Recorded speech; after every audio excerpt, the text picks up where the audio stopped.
I'm Jess Young. I am a faculty fellow in the provost office, which is why I get to host this great series. And I'm really excited that Emily Frazier, our Dean of Students, and Megan Talcott, our Sexual Assault Prevention and Advocacy Coordinator, are here today. Thank you so much for being here. And I'm going to just hand it right over to them to talk about working with distressed students. However, I should say that we will have time for questions at the end as well. All right, I'll pass it off. All right, well, we are both happy to be here. As of just moments ago, Megan and I were both working with a distressed student. So this is a perfect opportunity to share a little bit about what our day-to-day looks like, how it's intersecting with all of you, and how we can work together to help our students. So first and foremost, we are going to just kind of go through some of the objectives of what we hope to accomplish today. This is pretty informal, at least from our vantage point, that if you have questions along the way, please pop those into the chat or raise your hand or just speak up, and we're happy to take those at any time. So, you know, one of our main goals is to make sure that our campus is familiar with kind of what our student experience is like right now, what is coming up, how students are being challenged and impacted, and just a better understanding of that student experience from the distress side. We also want to make sure that our leaders are familiar with the campus resources that we have and how we can help our students when they do need assistance. We want to provide some guidance on how we all have a role in helping our students, how we can work together. We may not all have all of the solutions, but collectively, there's a lot of ways that we can provide support and care to all of our students. This will be more of Megan's flair, but to gain understanding of sexual assault frequency and impact for our students. And then also to identify that support and referral is a responsibility that we all have.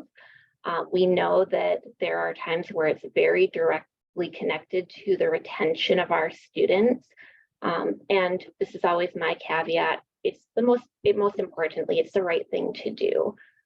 We have that responsibility because we want our students to have a good experience, or we want to help them overcome when they have poor experiences and need help.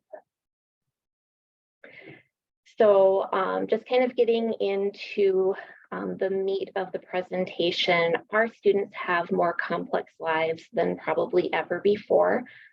They have compounding responsibilities and challenges. They're coming to school with more on their plate. The past couple of years has certainly had an impact on their readiness. It's had an impact on their family's financial situations. Their mental health has been more challenged than ever before. And that culmination of all of those things is just a lot for a young person to handle. It's a lot for any person to handle. And so we're seeing all kinds of different circumstances that impact our students. But I've highlighted some of the most common things we see. And usually when students come in, unfortunately, they're not coming with one of these bullets. They're coming with 3 or 4, and they're not sure where to start. They're not sure if they can even start. And so we have a variety of tools in place where we can help them kind of create that map of what do they need to take care of initially so that they can hopefully get on a track to stay here at NDSU, be successful, and deal with the challenges that are going on. So some of the observations that we all have likely had in some venue or another, for those who are instructors and faculty, you have potentially been notified of class absences, time away, or students have just stopped coming and you're not sure why they're away. A combination of those most likely. We've probably all seen some students who are clearly exhibiting extreme stress. Like you can just see it, you can feel it, and they are unsure of how to cope with that. We have a growing population of students who have an inability to meet their basic needs, whether that be food insecurity, housing, paying their bills, just those basic needs that if they're not met makes everything else much more complicated. Feelings of being disconnected or isolated, that general loneliness. And while some of that might be partly natural when you transition to a new place, again, after a couple of years of a lot of remote time, our students were already struggling with the skill sets in this area in terms of how to connect well with others. But now they're even a little bit of a step back in a lot of cases. So just overcoming some of those pieces that make that connection point more difficult. What we know about these observations is that they have a direct impact on how our student experiences college life and what their experience in general is like. If they don't feel connected, if they are so stressed out they can't make it to class, if they repeatedly miss your class and then they're embarrassed to come and talk to someone of what's going on, you can see how that quickly would snowball or potentially snowball. We also know that many of these factors directly contribute to students not doing well academically, which also has a compounding impact to make people think that maybe I just can't do this. And so they don't ask for the help that might be able to get them back on track. And then ultimately, we lose some of those students. And so this isn't built just on the idea that we want to retain everyone who comes here, but we at a minimum want to try to help everyone who comes here, ultimately to help them be successful either here or somewhere else. So one of the primary resources we do have on our campus is the NDSU Care Team. We have been in some form for about 15 years, I would say. We used to be called the Behavior Intervention Team. So if you're familiar with hearing BIT, we are now the Care Team. This is our third year of being the Care Team. We still are interdisciplinary. We still have membership from all across campus. We're still focused on helping students and addressing threat assessment, but we have expanded our scope to be more of a care model so that we are set up more with a variety of people to offer support and ongoing care and concern for students who need assistance from the university. It's really easy to send a referral to us. There's a form on the Dean of Students site that you just click on. It will take you less than 5 minutes, I promise. We really like if you can fill out that form. Please call if you have questions or you want to talk through a situation, but please also fill out the form. First and foremost, it allows us to hear the complaint in your voice of what you have observed or what you have become aware of. And that's a really good way to get information so that we're, really being in tune with what the situation is. It also allows us to capture that information for appropriate follow-up among staff in our office, so it doesn't just go to one person. We have a couple of members of our team who can reach out to that student. When we get a report, someone from our office will reach out to the person who has made the referral. That's usually the first step, to gather a few more details, perhaps touch base, and most often to work together on how that follow-up with the student will go. Most of the time, we'd rather not do a cold call to a student, just saying, hey, we got a referral to the care team. That doesn't usually feel very good for people to get that cold call. So if they know that it has been handed off, or if you already have a relationship with the student and we can work together on helping you have the information to do that follow-up with a student that you know and care about, that is also a really good option. But we won't just throw that in anyone's lap. We just want to work together to make sure that the student is getting the right support from the right people. Many of you likely saw this fall that we were fortunate to add a position to our office. We now have a student case manager. Her name is Angie Rinke. She has been fabulous, and our campus is very grateful that she's here. We have had many students connect with her already for a host of different concerns. And she is generally the person who does the initial outreach when a referral comes in. You can use the same form for referring to the care team or to case management. You don't have to decide on your end which way it should go. Just fill it out and we will take care of that. But if you're unfamiliar with case management, it really is a person who can help guide a student to what they need, a student in our case. So working through overcoming the barriers that are in their way, connecting students with not only our on-campus resources, but a host of community resources. From my vantage point, having our social worker here has really opened that gate so widely to everything we have in the Fargo-Moorhead and the state, Fargo-Moorhead community and the state, that those of us without that expertise were not familiar with. Problem solving with students, and then also navigating the systems that also create barriers for our students.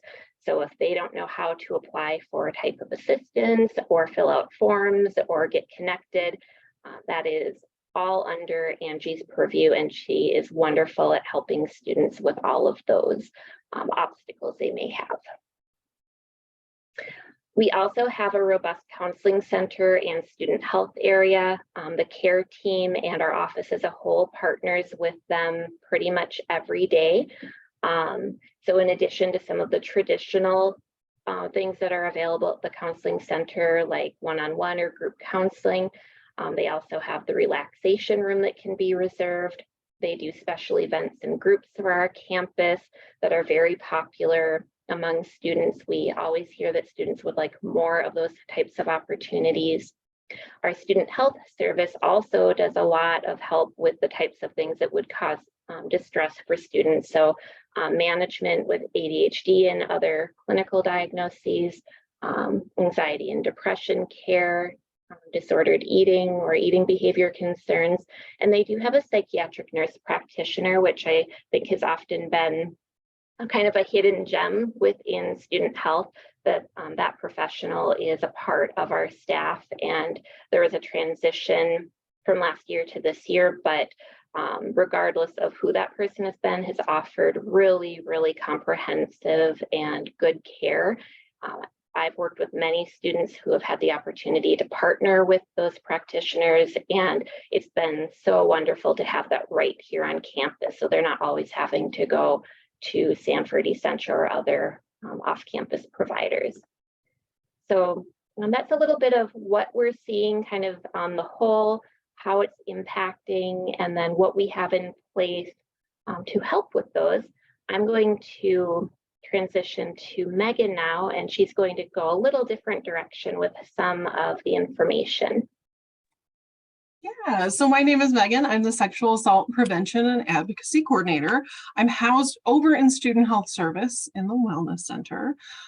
So where Emily was talking about types of distress and traumatic events that our students may experience as a whole, my role really focuses in on that sexual assault, dating violence, and stalking. And sometimes when I interact with people across campus, they say like, wait, we need a whole person for that? Like, that is happening enough? Because if you don't hear about it, you know, it can feel like, oh, that's not really an issue. But this is an epidemic. And this is honestly a public health crisis. So looking at some research, we find that, you know, 13% of all students experience rape or sexual assault. 1 in 5 women in college will experience some type of sexual violence. For men, it's about 6.1%, and those numbers are even higher for our BIPOC, LGBTQ, and disabled students. It's not just limited to undergraduates, because oftentimes you may hear people refer to the red zone, which is a very ominous term. But essentially looking at when we look at sexual assault across a student's 4 or 5 years on campus, the vast majority of those assaults happen that first semester or those first 4 semesters on campus. The red zone refers to the first 4 to 6 weeks of school every year, where those first year students are at an incredibly elevated risk of experiencing violence. So it's not like once we get out of that red zone, like we're good to go, we don't have a problem anymore. We still have graduate and professional students who are experiencing sexual violence, sexual harassment, especially in their degree fields potentially.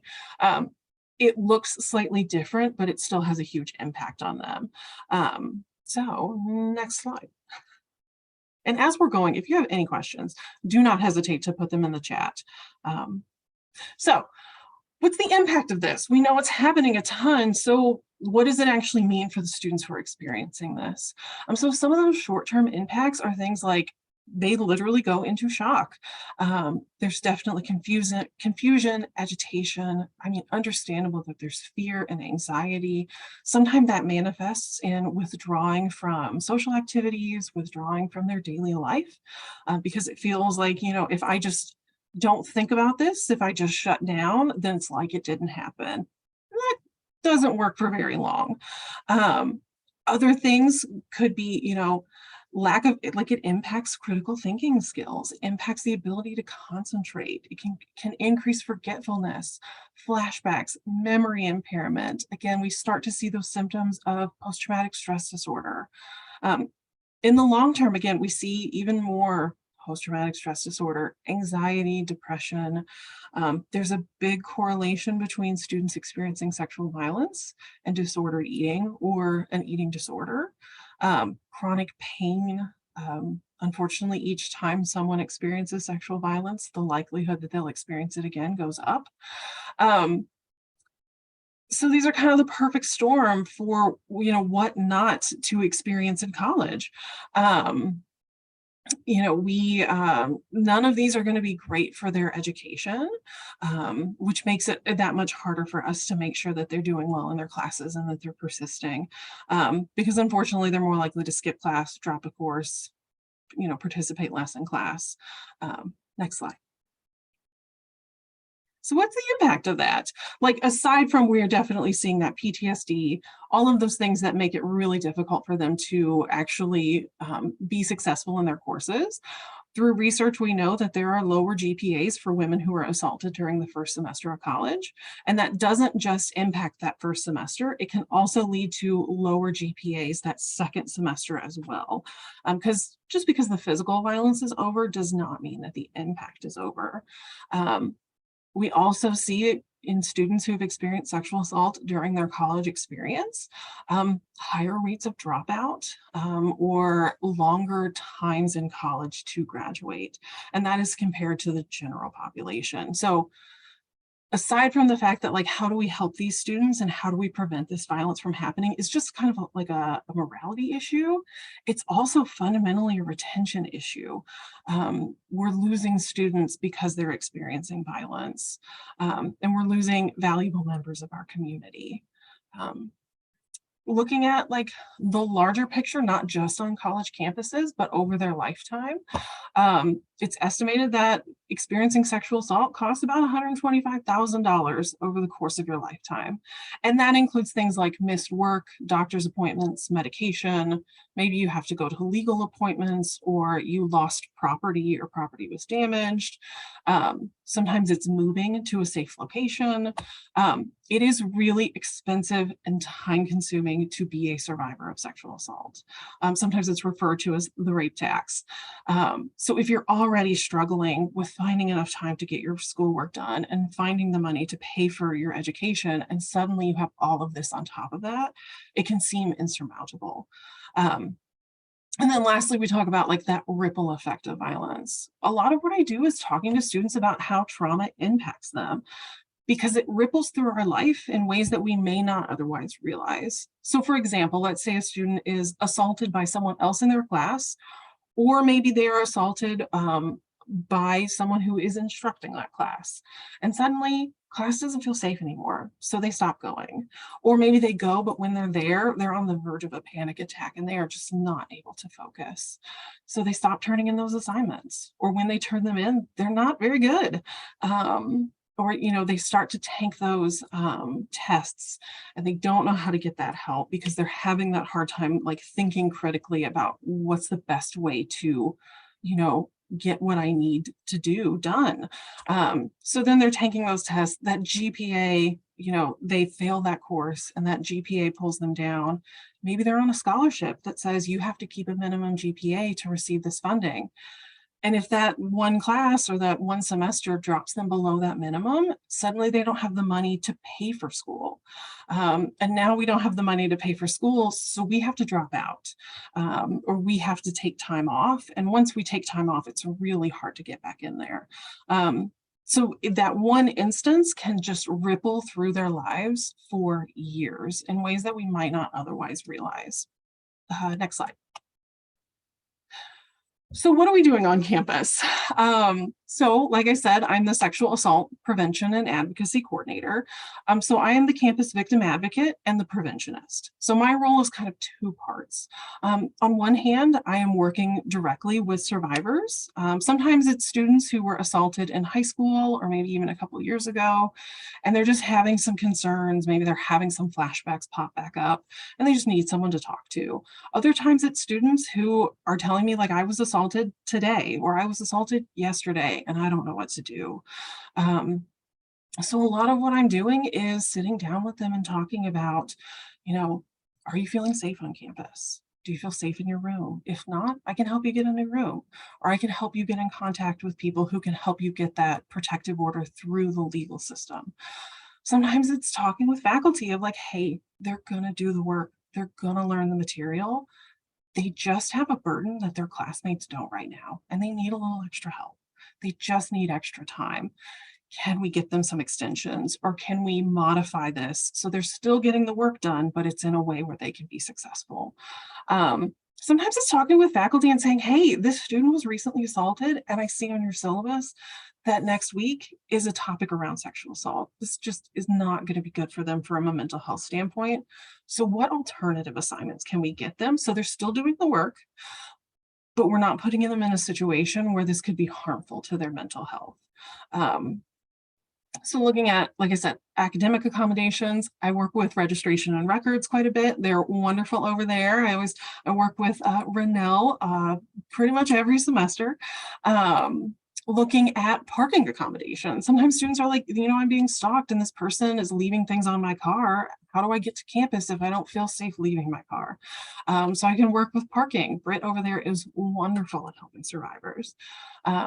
Sometimes I'm assisting with the Title IX reporting process, explaining a very complicated and clunky system to students, especially when they've experienced trauma and are maybe not processing information in the same way they would have prior.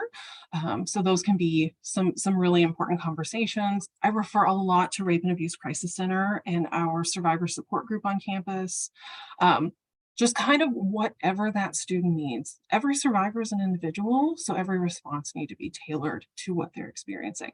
But here we have just some of the information that's on my website. What about stuff that you can be involved in? What kind of trainings or opportunities are out there for faculty and students? You've probably heard about those sexual assault response education trainings. So those are part of a work group through the President's Council for Campus Wellbeing, where we're meeting actually on November 14th at 11 a.m. It'll be on Zoom. And during that, we're going to talk about what are common responses to violence. What is a step-by-step plan of how can you have that conversation? Because oftentimes I hear faculty and staff say like, I want to get it right. I don't want to say the wrong thing. And they care so much that they kind of freak themselves out. So giving you those step-by-step instructions to make it more manageable. And then talking about once you turn in that report and you do everything on your end, what happens from the university perspective? November 17th, which is a Thursday from 3 to 4:30, we're going to have a faculty green dot overview. So Green Dot is a violence prevention program focused on the bystander, asking us what can we all do as we move through our daily lives to recognize moments that may be a warning sign that violence is coming or that it has already happened, and then how can we safely respond in those situations to maybe prevent that violence or make it less likely that violence happens. So if you would like more information on that, we would love to have you on the 17th, or I can come to your department or to your classroom. If you want a day off of teaching, I'll come to your classroom and talk with students about Green Dot. And then lastly, health promotion and student health as a whole. We are always excited to go out and talk with students, whether that's about violence, sexual assault, dating violence, or, if you choose to drink, how do you do so safely? What are the impacts of sleep or nicotine on your health? How important is getting a good meal before that test? So if you ever are interested in any of those programs, do not hesitate to reach out. And student health and health promotion can probably help you out. And then peer education. So I am fortunate enough to work with a group of student volunteers called the Violence Prevention Educators, or the VPEs. This is their adorable little faces right there. They are student volunteers who get some extra training over the summer, and then they meet once a week and they help plan events on campus. So last week, some of you guys got your purple buttons for Purple Thursday. That was the VPEs that put that together. If you've walked through the union and seen the posters about my costume is not consent, that's the VPEs. They put a lot of that stuff together. They also do Take Back the Night, Denim Day, a food drive in February around dating violence and its connection to food insecurity. So again, a really amazing opportunity for students to get a little bit of extra training on how can I impact my community and keep people safe. We also have, if you're talking with students who are like, I want to get involved, but they're like, I don't know if I'm like in a place where I can handle working with the VPEs. We also have the campus wellbeing educators who do a lot of that conversation around nicotine, vaping. They'll do the Great American Smokeout next month. They'll talk about alcohol, suicide prevention, kind of that general health and well-being. So we've got both in student health. So yeah, and back to Emily. All right. So actually, before I go into this, there is a question in the chat that I think would be timely for Megan to respond to. Interested in learning more about options for students who wish to change their course schedule following an assault. And this is different for everyone, but if you could speak maybe in general, Megan, to how that works. Yeah, so sometimes it could be, this person is in my class and this is the one class that I'm really struggling with, like I can't go. So I can reach out to Rennell or registration and records and say, hey, are there other sections of this class? And if so, what times? And if it's a math 100 and there's a bunch of other sections and one of those works with their schedule, we just pop them over into the other class and they're good to go.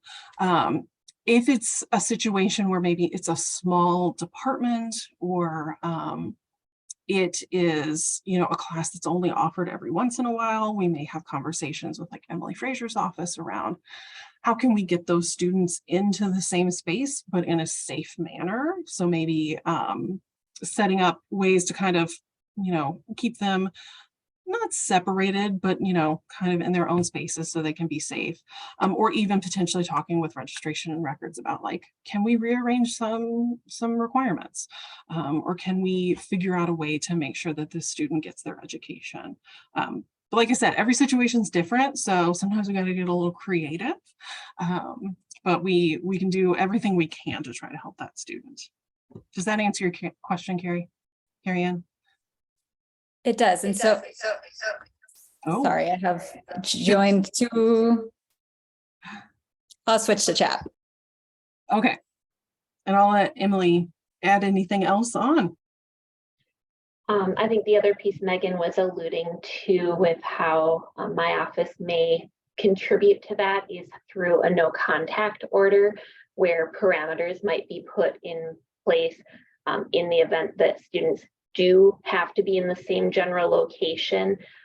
So putting in required seating gaps, or making sure that the instructor wouldn't put them in a small group discussion or partnering on group work together, so that even if we can't move somebody out of a space, so that we put some provisions in place that will hopefully allow both to be able to complete the course successfully, but not together, working directly together. All right, and so the follow-up takeaways to do that referral, yes, exactly.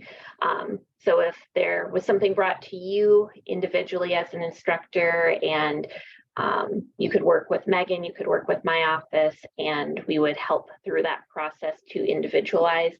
We've even had a couple of times where the faculty member knew first about the issue, and they were willing to work individually with that student rather than them coming to class. And I know that doesn't work in all circumstances, and that's a big ask for someone to take on. But there's a lot of different unique ways that we can make that happen if we're willing to kind of come together and talk through what are the possibilities for that particular course and individual.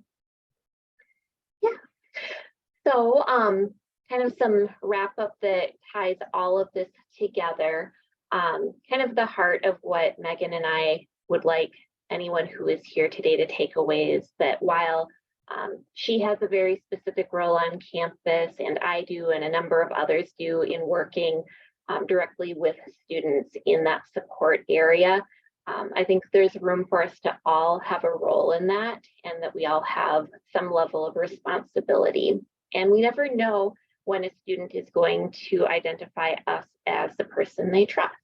And they might come and unload what is going on in their life. And so hopefully there's a better understanding of what we have in place, and that no one is alone in helping a student. But some key things that we all can do when that disclosure comes, or when we identify a student maybe having a challenge and we reach out to them, is we can take the time to acknowledge what they're sharing, where they're at, validating that what they're feeling, experiencing is their experience, that we can help normalize some of the feelings that might be feeling, uncomfortable or out of the, they might think I'm the only one going through this, and we can help normalize that that's likely untrue. Allowing the student to share in their own voice what they want to. We can, certainly say, I'm here to take in whatever you want to share, but not pushing or prodding someone to share something that they don't want to. If they're overwhelmed, sometimes just taking a moment to ground themselves and taking a couple of pauses together or a breath together can help a student just come to a place where they can communicate in a better way, more effectively. Certainly knowing that finding some privacy for conversations that might be difficult, or when people aren't in a hurry. A lot of times when you get to see a student is when they're coming and going. That might not be the most ideal time for that communication. So offering when would be a good time to connect, or if they're coming to you and you're in a rush, I would love to meet with you. I can't in this moment. Let's find a time where we both have time. And then, of course, just being open, not judging their experience, not judging their choices. If that is something they're communicating, that they're worried that their actions somehow have created whatever situation has occurred. But just showing general care and concern for their well-being. People may make choices that we don't understand, but people don't choose to be assaulted. People don't choose to have hardships, but sometimes that does happen.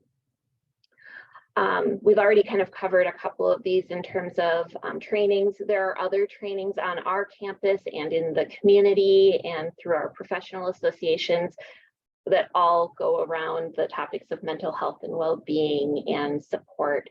And so when those opportunities come up and it fits in your schedule, I'm encouraging you to find ways to make that a part of your professional development. I'll put a plug in specifically for our mental health first aid that Bill Burns offers. That's a really good baseline training for anyone who interacts with other human beings. So just having an understanding of some of the typical things that might show up and how you can help most people in some way. Understanding your mandatory versus responsible reporting.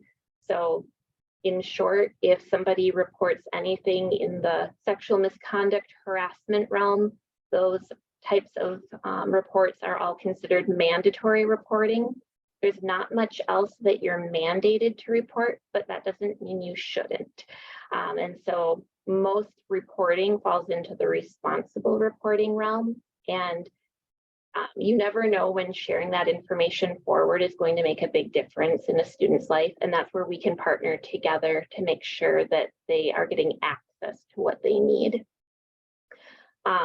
Megan hit on this pretty well in her side of the presentation, but while we know we can't always accommodate every single absence and every single reason a student is gone, and every class is a little bit different, from working with students who are out for illness and surgeries and hospitalizations and family emergencies, when their instructors show like, hey, yeah, I can work with you on that assignment, or we can make that up at another time, it goes so far.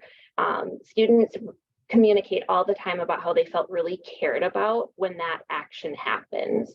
And so again, knowing it's not always possible to make up everything that is missed, when it is, when faculty and instructors can work with the student, it is so appreciated. And ultimately, it allows them to continue in that course when they may not have otherwise been able to.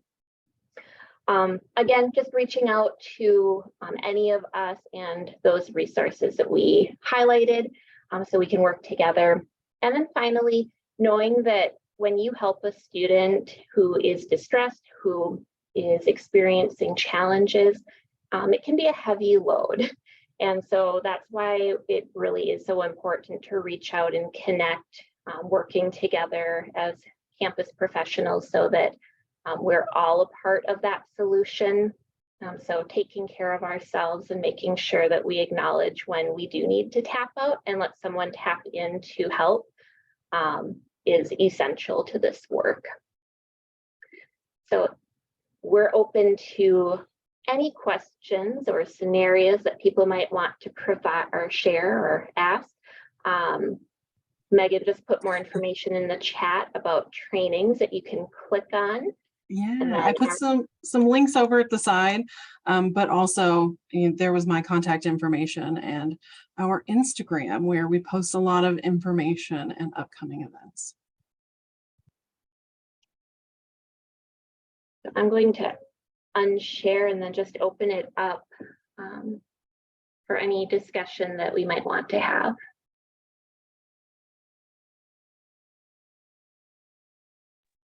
Can I ask another question? Now that I have my audio sorted out. I really appreciate this session. As Associate Dean, I am having some of these conversations with students, but not nearly as many as you are. And I feel at times that there can be a sense of like being overwhelmed by the amount of kind of like mental health need that is out there. And I'm wondering if you have suggestions for either like faculty or departments for efforts that, like, I know a lot of it requires one-on-one conversations and we want to be there for students, but things that can be done to just kind of like address this uptick in distress across the population.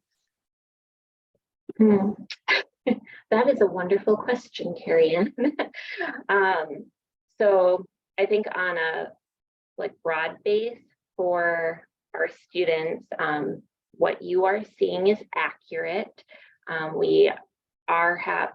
think every day, those of us who work directly and every day for those of us who it's an add-on to your actual job responsibilities, we're seeing students coming forward with whether it's mental health or some of these other challenges we've talked about today that are interfering with their time here.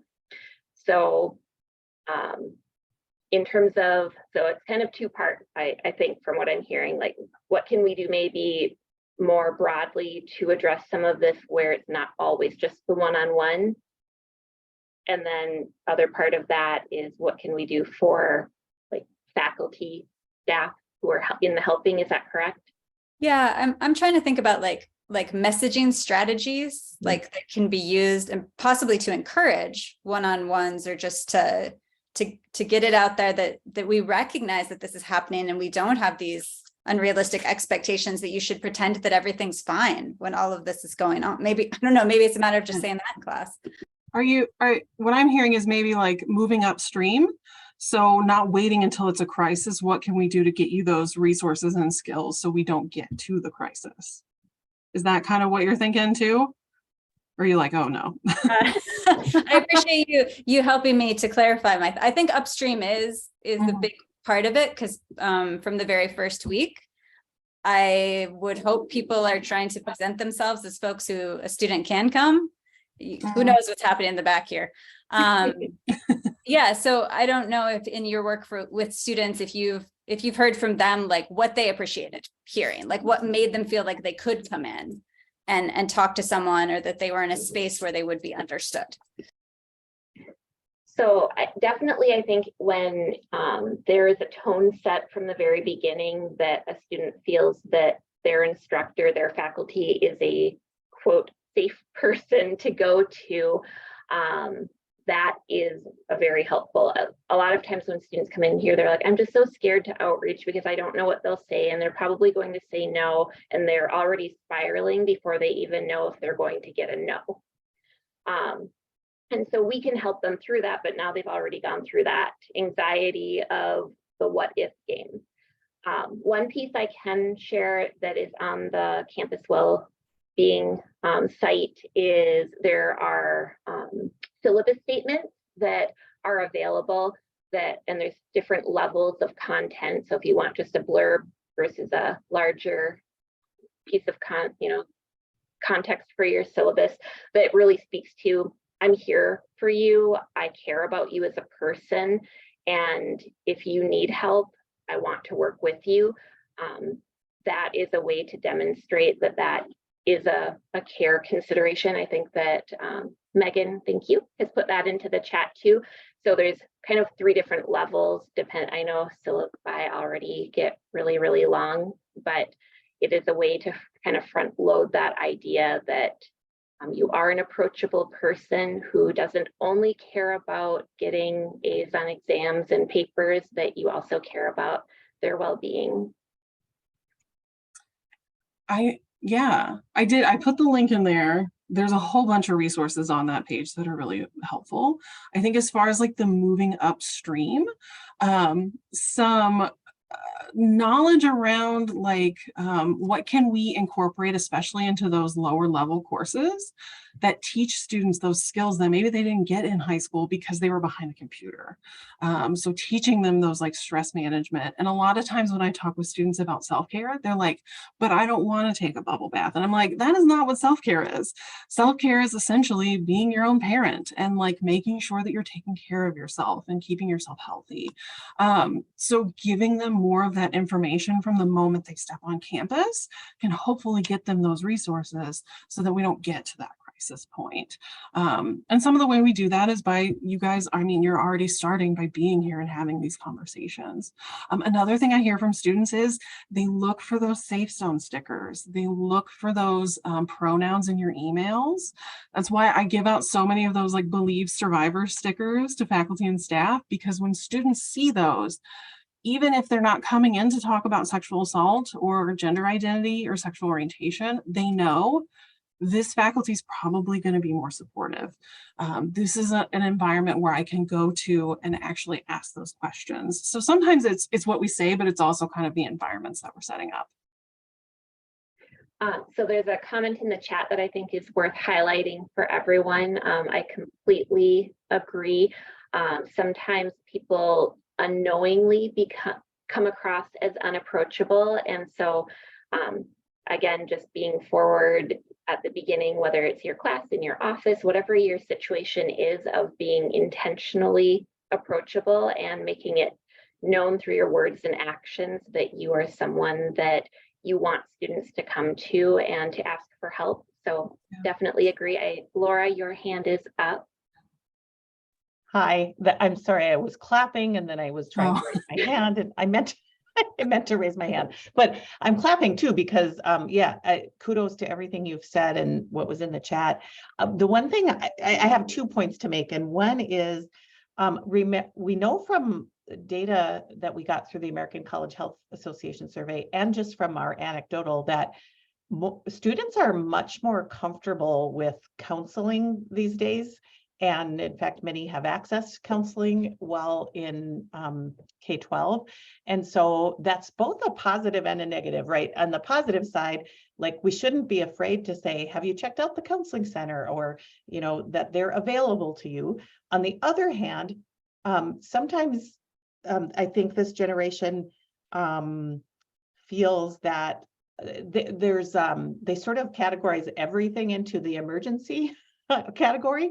And so if you can also help by normalizing that sometimes learning is uncomfortable and sometimes it's normal to be anxious, you know, and that you were anxious as a student, and that so I think we have a polarization of some students that are super open to counseling and that feel, you know, and that's a good thing. And on the flip side, we don't need counseling for everything.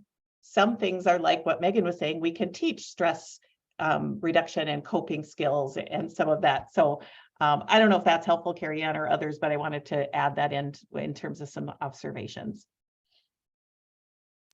Yeah, I think it is helpful. I was going to mention, this is not work specific to distressed students, but research that we've done on why students don't go to office hours is that they're very attentive to sort of statements of our busyness. And I never, prior to doing that research, I viewed it as kind of a way to humanize myself or commiserate, to be like, you know, I know what it means to be overwhelmed. I have all of this stuff going on as a faculty member. But after talking to students about their sense that I was maybe too busy for them, if I was talking about the busyness of my schedule, I stopped talking about it and tried to instead emphasize, you know, these are student hours. I want to see you. It is time I set aside for you because it matters. But I never thought that this thing I was doing to try to connect with students was potentially backfiring on me.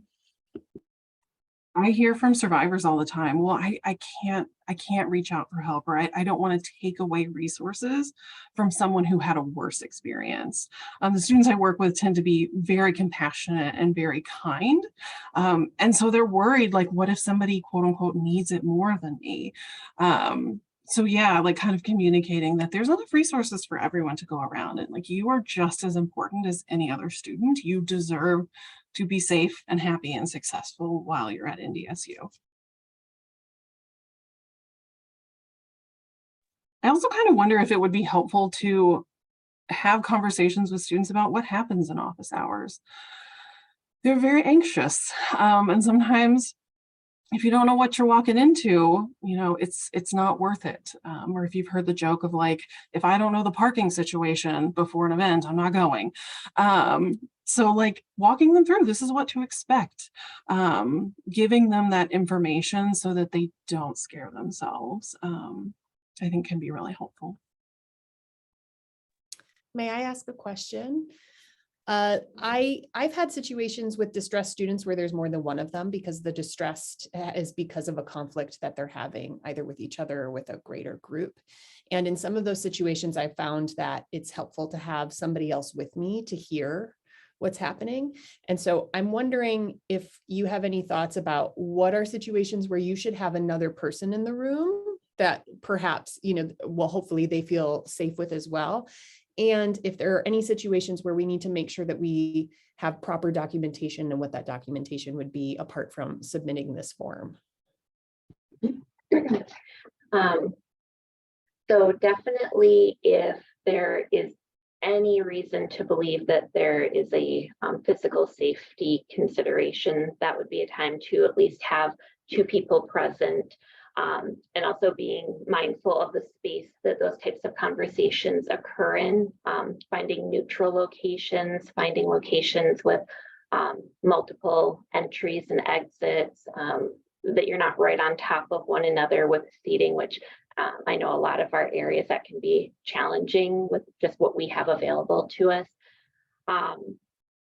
Sometimes having, and I think I'm going to the extreme now with the safety, but we also have a really good working relationship with our university police, that they don't need to be in our space with us if we have that concern, but they'll be really close by and not visible to those, so that we know we can call upon them if needed. Documentation from my perspective is really important, and not just once it turns into a disaster, but making some small notes along the way, because that's really helpful in understanding the full context and the different perspectives, especially if you have multiple parties. This office has often partnered with faculty when it's an academic concern, but it's starting to impact others, kind of the collateral damage when there's a interpersonal issue. And we've just been present to hear, and that's what we tell students. We're here to just be able to better understand and to help if we're able. And even that outside presence can sometimes help diffuse, because people will be calmer when they're around those who they're less comfortable with. You know, they don't know me as well as they would you if they're from your department. So that has been a good strategy. And I guess with the care team referral in particular, if you have documentation or you have emails or, you know, Snapchat or any of the social media platforms where often this becomes all riled up among our students, we can share those as additional documents with our brief write-up of what's going on, so we can have that all packaged together. But I guess I'm a big advocate of document early. Usually you get kind of that little sense that something's brewing, and if you start the documentation early on, then you're not backtracking later to try to put together how this all began. Does that get to the heart of your question, Jess? Yeah, thank you.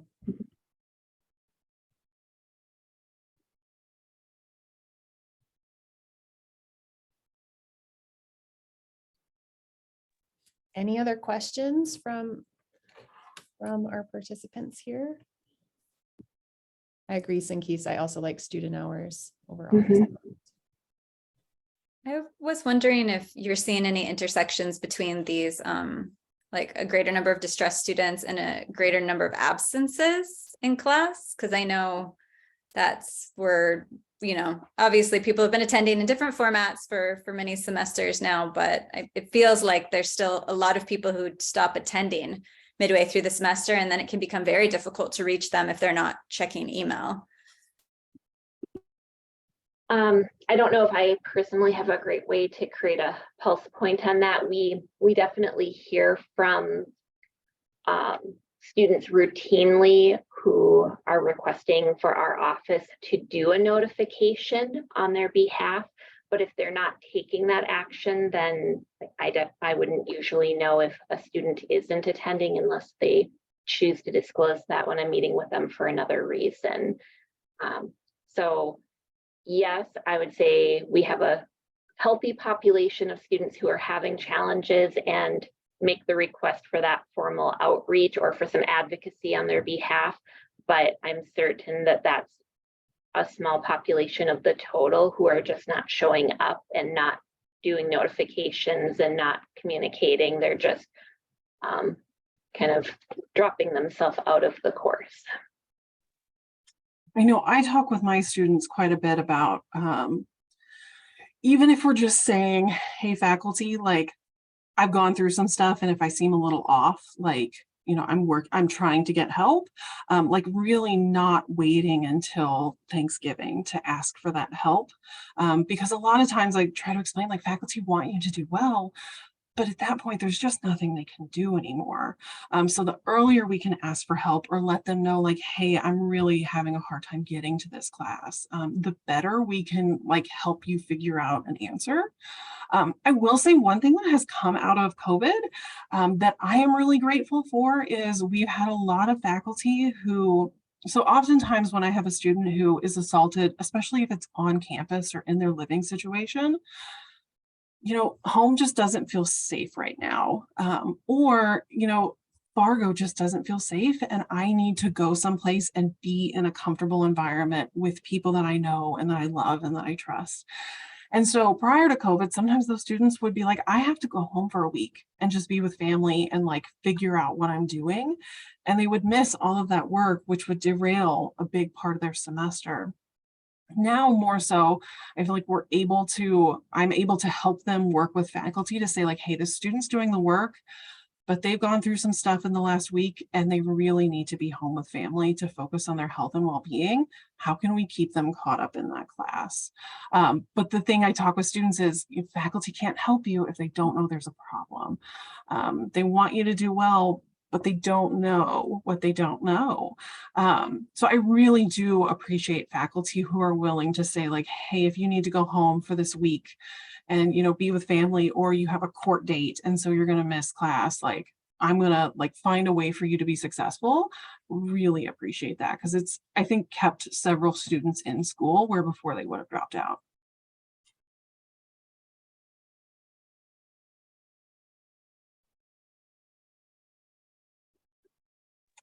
You have to show the kitty. You know the rule. Zoom cameo, yeah. Introduce the cat. One of the retention strategies we're using in AHSS, which I think is relevant to what you're saying as well, is making kind of a class announcement about your willingness to do a missing assignment like triage with students. Like anyone out there who's missing work can come into office hours and we can identify what you can still make up and where might be helpful to start. Because a lot of students that I'm talking to, like they've missed a lot of class and they're just so overwhelmed by the immensity of what was missed and they're afraid that faculty are going to be mad at them, right? If they go in, that someone will yell at them about, yes, there's the cat. Thank you, Henry, about missing an assignment. So trying to, the upstream, right? To say like, no, I am here telling you it's okay. Other people are in the same boat and you can use my office, my student hours for this purpose is something that we're trying in the college and other instructors might be able to use. I think that's probably where we should wrap, because I just have a few things to say. First, I'm putting what the Academic Leaders series is in the chat and my email address. If you have suggestions, you're welcome to send them to me directly, but you will also, of course, get a Qualtrics survey for being here today into your email, and I super appreciate if you would fill that out. Emily, Megan, thank you so much. I just have to put in a plug in for these two people who have supported me personally in working with distressed students. So thank you for sharing all these resources today. It's been wonderful. And thanks everybody else for coming. Hopefully we'll see you at the next Academic Leaders series. Take care, everybody. Bye-bye.